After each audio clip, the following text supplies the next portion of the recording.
Good morning, my dear students. So today the topic is triangle for class 9th. So right now, what is triangle? A plane figure bounded by three line segment. यहाँ पे क्या होगा? Line segment. कभी भी आपको option मिलता है कि व्हाट इज ट्राइंगल, तो आप बोलना कि triangle is a plane figure जिसे हम सिंपली क्या बोलते हैं? 2D figure. ठीक है, तो plane figure bounded by three line segment is called the triangle. जो क्या होता है, एक एरिया जो होता है, वो ये जो एरिया आता है, अगर तीन लाइन सेगमेंट को हम मिला देते हैं तो मेरा वो क्या बन जाता है? ट्रायंगल. क्या हो जाता है? वो ट्रायंगल. तो एक ट्रायंगल एबीसी जब कंस्ट्रक्ट करते हैं तो हमारे पास तीन वर्टिसेस होते हैं, ए बी और सी. तीन वर्टिसेस होते हैं जिन्हें कैपिटल लेटर से लिखा जाता है एंगल, और थ्री साइड्स होते हैं. तो क्या लिखते हैं? A B comma B C comma C A. ये A B B C C A, ये तीन साइड्स होते हैं. थ्री एंगल्स होते हैं, angle A, angle B, angle C. Angle A, angle B, angle C. तो बेसिकली आज ट्रायंगल्स का चैप्टर पढ़ेंगे, पूरा कॉन्सेप्ट इसमें क्लियर करेंगे. ठीक है, triangle is a plane figure which is bounded by the three line segment is called the triangle. कभी भी लाइन दिया रहे ऑप्शन में कि भैया a plane triangle made up of by three line या फिल द ब्लैंक्स रहेगा, तो आप लाइन सेगमेंट ही डालना, ना तो लाइन होगा ना तो रे होगा. Okay, so now we will understand the types of triangle. तो देखेंगे on the basis sides and angles triangles are classified into three types respectively. क्या बोल रहा है? मतलब अगर साइड और एंगल्स तीनों को दोनों को देखा जाए तो साइड्स के आधार पे हम ट्रायंगल्स को तीन पार्ट्स में बांटते हैं और एंगल्स के हिसाब से ट्रायंगल्स को तीन पार्ट्स में बांटते हैं. अगर बात करते हैं एंगल्स का, तो एंगल्स हमारे यहाँ 7 टाइप्स ऑफ एंगल्स होता है. ठीक है, तो वो क्या होता है? जीरो एंगल, फिर होता है आपका एक्यूट एंगल, फिर होता है राइट एंगल, ऑब्ट्यूस एंगल, फिर आपका होता है स्ट्रेट एंगल, फिर होता है आपका रिफ्लेक्सिव एंगल, एंड देन होता है कंप्लीट एंगल. ये 7 एंगल होते हैं, लेकिन बेसिकली हमको एंगल यहाँ तीन एंगल के हिसाब से हमको ये निकालना है. ठीक है, और यहाँ पे देख सकते हैं साइड्स के आधार पे तीन यहाँ पे है और एंगल्स के आधार पे यहाँ तीन है. तो equilateral triangle, isosceles triangle, scalene triangle. I hope everybody knows about the concept. What is the definition of equilateral, isosceles, scaling, acute angle triangle, right angle triangle, obtuse? So equilateral triangle मतलब क्या होता है? अगर if you split the words ना, you will exactly know the meaning or definition of the equilateral triangle. What is equal plus lateral?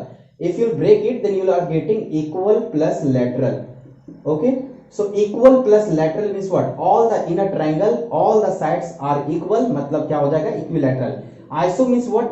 Just break the meaning, just break the words, you can define it easily. So isosceles means क्या हो रहा है? Iso means same and celes means कितना होता है? 2 होता है. जिस ट्रायंगल में दो साइड इक्वल हो उसे क्या बोलते हैं? Isosceles triangle. स्केलिन जिसका कोई भी साइड इक्वल ना हो. ठीक है, इसी तरह एक्यूट एंगल ट्रायंगल, तो मैंने आपको बताया था according to the definition of acute angle means ये जो एंगल ट्रायंगल होगा इसमें तीनों जो एंगल होंगे, the triangle is said to be acute angle triangle if all the angles of a triangle are acute. Acute means what? Zero से बड़ा और 90 डिग्री से छोटा.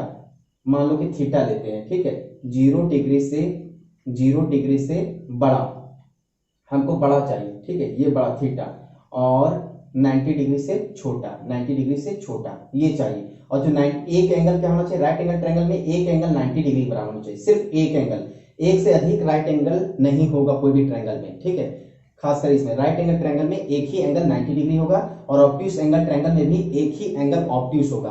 ऑब्ट्यूस में ऐसे एंगल बना देते हैं, तो ये क्या हो जाएगा? ये एंगल क्या हो जाएगा? ऑब्ट्यूस होगा. क्या होगा?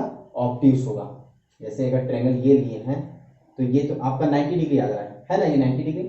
अगर इसी तरह ले देते ये और यहाँ सिंपल, तो ये क्या हो गया? Obtuse angle. एक ही एंगल ऑब्ट्यूस होगा. Okay, so right now we will talk about the some terms related to triangle. अभी तो हम पढ़ चुके थे साइड्स, एंगल्स और वर्टिसेस के बारे में. इसके अलावा भी क्या होता है? ट्रायंगल का क्या मेजर कर सकते हैं?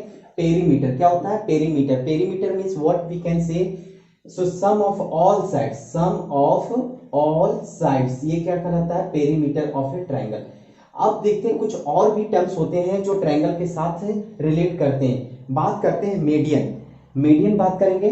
ठीक है, मीडियन किसको बोलेंगे? ये ध्यान से रखिएगा. मीडियन, तो मीडियन क्या होता है? अगर देखा जाए तो एक लाइन सेगमेंट होता है. How you can define the median? तो कहना अ लाइन सेगमेंट, हमेशा याद रखिएगा कि a line segment is said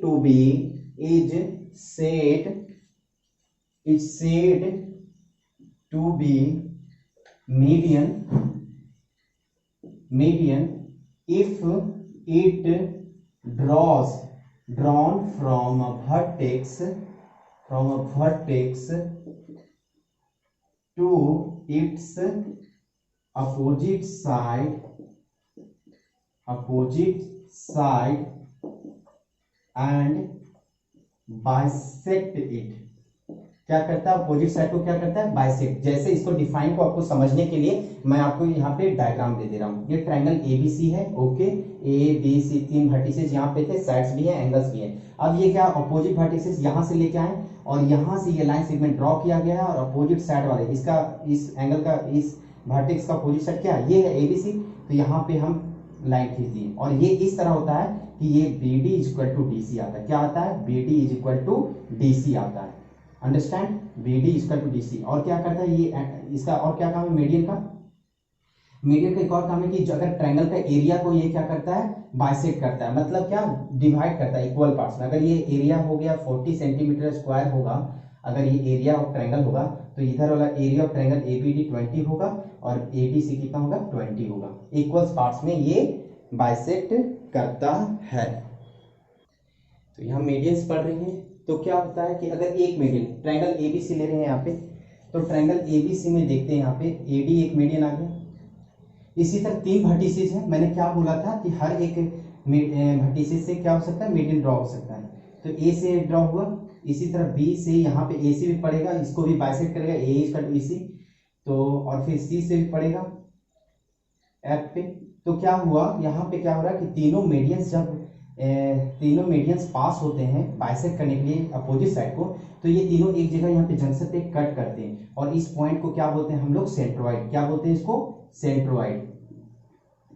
तो इसका डिफिनेशन मैंने लिख दिया है, the point of intersection of all medians in a triangle are called centroid. और इसको डिनोट करते हैं हम लोग G से। क्या से डिनोट करते हैं, G से डिनोट करते हैं, ठीक है। तो similarly we will see the altitude, ठीक है। मीडियन की तरह मैं हम लोग क्या देखेंगे यहाँ पे, एल्टीट्यूड देखेंगे, ठीक है। जो एल्टीट्यूड क्या बोलते हैं, एल्टीट्यूड को भी हम लोग परपेंडिकुलर बोलते हैं। तो सेम तरीके से डिफाइन करना, a line segment is said to be altitude और perpendicular if it is drawn from a vertex to its opposite side, drawn from a vertex to its opposite side perpendicularly या making right angle. यहाँ पे क्या लिख सकते हैं bracket में, making right angle, okay. ये दो कुछ भी आप लिख सकते हैं यहाँ पे। अब क्या करेंगे, अब मान लो जो जैसा हम बता रहे कि तीन वर्टेक्स होंगे तो तीन मीडियंस हुए थे, इसी तरह तीन वर्टेक्स है तो तीन हमारा एल्टीट्यूड्स भी होगा। तो ये B से E ड्रॉ हुआ एल्टीट्यूड्स, ये भी C हुआ एल्टीट्यूड्स। मतलब यहाँ पे दूसरे, यहाँ पे क्या बनाएगा 90 डिग्री अपोजिट साइड में। तो यहाँ पॉइंट ऑफ इंटरसेक्शन होगा जिसे हम लोग बोलते हैं ऑर्थो सेंटर। ये पॉइंट को क्या बोलते हैं, जहां तीनों कटते हैं एक पॉइंट पे, क्या लिखा हो, the point of intersection of all the altitudes of a triangle is called ortho centre and it is denoted by H, capital H। It is denoted by capital H।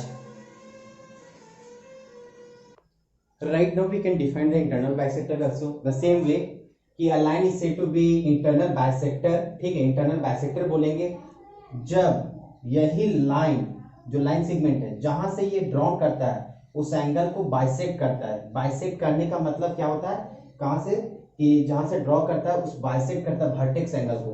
तो मान लो 60 डिग्री, तो ये half half कर देगा 30-30 और ये यहाँ पे अपोजिट साइड पे आ जाता है। तो इसी तरह आप देख सकते हैं ट्रायंगल ABC है, तो यहाँ पे ये बाइसेक्ट कर दिया था, अब यहाँ पे आया, यहाँ पे, ठीक है। और यहाँ पे ये आ गया AD, इसी तरह BE, इसी तरह CF, ये आया। तो इस तरीके से यहाँ पे बाइसेक्ट करते हुए, ये बाइसेक्ट एंगल करते हुए ये अपोजिट साइड में आ गया। इसी तरह सिमिलरली BE गया, CF गया।